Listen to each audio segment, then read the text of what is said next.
Yo, yo, yo, what's up, everybody? Thank you for tuning in to yet again another fantastic indie creator interview. It's your Cape Crusader Cody, and we are keeping it geekly with our new friend, Hanna Strauss. We're here to break down Joe Plant and everything in between. And before this grows out of hand, Hanna, welcome to the stream. How are you doing today? Oh, I'm doing great. Thank you for inviting me on. I appreciate it. Yes, absolutely. Share my character, my original character, Joe Plant. So for everyone that is watching, Joe Plant is actually free to read on Global Comics. So we're going to go ahead and just post that link right now. And if you missed it, we're going to be posting it throughout the show. Hanna, how did you get into creating comics? I had the opportunity to read the origin story on Global Comics, and Joe Plant is such an awesome ride. It's nothing like I've ever experienced before, it feels like. Yeah, I like the idea that you're not the first person to say that it's like a couple of other people, in fact, that were screenwriters, said the same thing. This is nothing like I've read before. So I'm trying to combine some elements of ecology and science with humor. And some of it is based on fantasy, but it's also taking from real life as well. But I don't want to, drag people down with too much factual information. I try to give keep the pace going with a little levity to maintain people's interest, because I wanted to basically be appealing to many different types of people and to maintain their interest. So what was some of your first steps into creating comics? I know we were talking a little bit backstage, right, and on Twitter, you had some interesting work with like TV animations and films as well, right? Mm-hmm. Yeah, I was staff storyboard artist at Filmation Studios. And I worked on She-Ra, Princess of Power. Wow. And Filmation Ghostbusters, I did that. Although you don't hear too much about that series anymore since Deke took it over. But, and Brave Star, which had a short run too. So those were the three series that I worked on. I also worked on Gem and the Holograms. I storyboarded a few episodes of that. And Skeleton Warriors, which I don't even know what's happened to that. Have you ever heard of Skeleton Warriors? I haven't. I don't think I have. I really haven't. It's out there in the ether somewhere. But it was a short-lived series, too, at another studio. I don't remember the studio that did it, though. So how was that experience for you? That seems like it would be... for me, it seems like it would be such a heavy task to take on, like writing, for shows that, they continue. Like a comic book seems like it would be a walk in the park compared to writing for a TV show. Well, I didn't do any of the writing. I had to work from the scripts because I was a storyboard artist. Oh, I gotcha. So yeah, they had a writing crew. They had a writing department, and I was in the storyboard department. So you designed like the scenes and everything? Exactly. Okay. Yeah, and then it got edited by a director, so it always came back with a crap load of changes, all the red marks and the tabs and stuff. So that even seems like it's even more work than writing, though, is drawing the scenes and animating the scenes. Well, I think they're both hard. I don't think either one is easy, writing a script or doing storyboard. So they both have their challenges, different maybe, but both are challenging endeavors. It seems like it'd be like the perfect, opportunity to learn about like sequential art and getting the flow of the story. Almost like a perfect like setup for you to start creating comics. Right. But actually, I started creating comics when I was like 9 years old. I was always constantly drawing ever since I was a little girl. Because I was so into dinosaurs when I was a little girl, I actually made up my own comic book character, which was a Tyrannosaurus Rex that wore people's clothing and acted like people, and his name was Nutty Dinosaur. So sequential art was always within me in one form or another. So you also made mention too that you worked on a film as well. What was the film, if you don't mind me asking? I worked on The Crow, and the first Crow. Yeah, I worked with Alex Proyas on The Crow. So I was, in fact, I don't mean to be too embarrassing, but honestly, I didn't know who the Crow was when they hired me. And then I found out what an important cult character he is in comics. So that was one of my favorite movies actually that I worked on, and I learned a lot about it. And then I got along great with Alex Proyas. It was and was an experience working with him. So I'm very proud to have worked on that show and had the privilege to do so. So So what does it look like when you do like the storyboarding, like the art and everything for the films and animations? Well, Filmation per se had their own very unique system. They had a stock animation system to keep cost production down. So you were somewhat limited in your creativity within a shot. They asked you to use old stock footage from previous shows if you could incorporate them into the animation and make it work.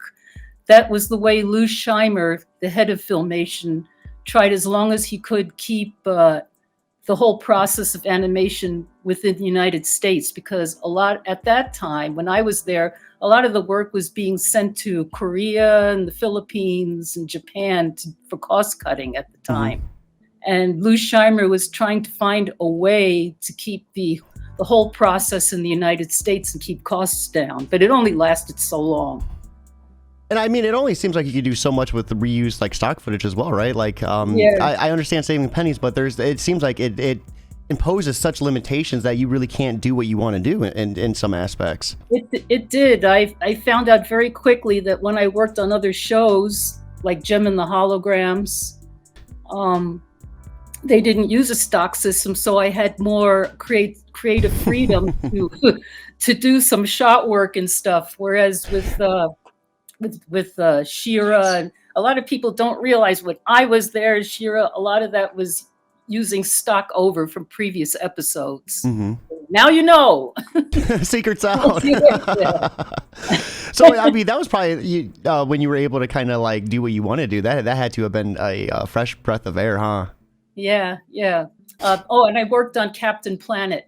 That was another one I worked on. That is. I remember Captain Planet being a kid watching that, thinking how awesome it was, seeing the rings and everybody, saying their elements and forming Captain Planet. Yeah. Such an awesome show. In fact, in certain regards, that show was ahead of its time because it was so representational in terms of the characters. So you had characters from all different backgrounds. The kids that were part of the Captain Planet crew were very representational for the time. And what some people may not know, I think it was Tom Cruise was the voice of Captain Planet in the first episode. Never knew that. In fact, they did the model design after him too, but he left the show after that. I don't know, some kind of contractual issues or something. So he's probably mad he wasn't able to do his own stunts in the animation. I guess not. That was a letdown for him. Captain Planet, recycling, saving the earth. It seems like that's an easy transition to Joe Plant. Someone who turns into a plant. Is planting plants and trying to save that side of the earth. Give us a little bit on how you came into actually creating the book. Are you the author and the artist as well? Yes, I'm the chief cook and bottle washer. I do everything. This is my editor behind me, my little bird here. He's my biggest critic of them all. But yeah, I do everything. In fact, it started out as a script. I was getting a kind of bored during COVID lockdown. So I said, all right, what am I going to do with myself? I started sketching out the Joe Plant character. I said, you know what? I'm going to write out a script. So it started out as a 100-page script. And then I said, you know what? I'm going to develop this into a comic book and see how it goes. So, just one thing just sort of evolved into another in that regard. But the development of the character was just a one-off thing. I was volunteering doing plant and animal surveys on a ranch in Mexico. So there were a whole bunch of other biologists and botanists working all there together. I didn't know like half the people there. And one of the botanists working there was all covered with plant tattoos. So the first thing that came to my mind, I said, I think this dude would like to be a plant. So because he's all full of plant tattoos. So that's how I got to create Joe Plant from that one little, spark of an idea. That's awesome, though. And I love how we see Joe, he slowly, he's investigating a new plant. It reaches out, it attacks him. He notices there's no thorns too. So I loved how the attention to detail, he mentions the defense mechanisms. There was a lot of knowledge within this book that I wasn't expecting about plants too. So did all of that come from your experience down there? Well, just working as a biologist out in the field, working alongside other botanists and ecologists and biologists and learning from them as I'm working. Yeah. So that was definitely firsthand knowledge that I acquired. But again, I wanted to do it in such a way that it still would maintain the reader's interest, because I don't want to bog down the reader with too much like cut and dry information, because then they just might as well go read a research paper. Yeah, yeah. And that's not the direction I want to go here. I thought you did a good job of maintaining, not only like keeping it like accurate, but like balancing it with humor too. Like I thought this was a rather, humorous story. I loved how Joe was able to maintain his humanity when he like transforms into this, and some of the jokes too. Oh my God, you looking green around the gills. I was like, oh my God. So what was some of your reasoning what was some of your reasoning for keeping him in this state? We were talking a little bit backstage as well, like creations such as like Swamp Thing and such, they turn out to be like monstrous, but Joe is like still his good old self, just green and with a lot of leaves now. Right, but he still is Joe Smith, botanist inside with all that greenery. It's just that physiologically there have been a lot of changes with him. So, but he's still Joe Smith in his head. That hasn't changed. What was your reasoning for that though? Like, why did you want to go that route instead of any of the other routes?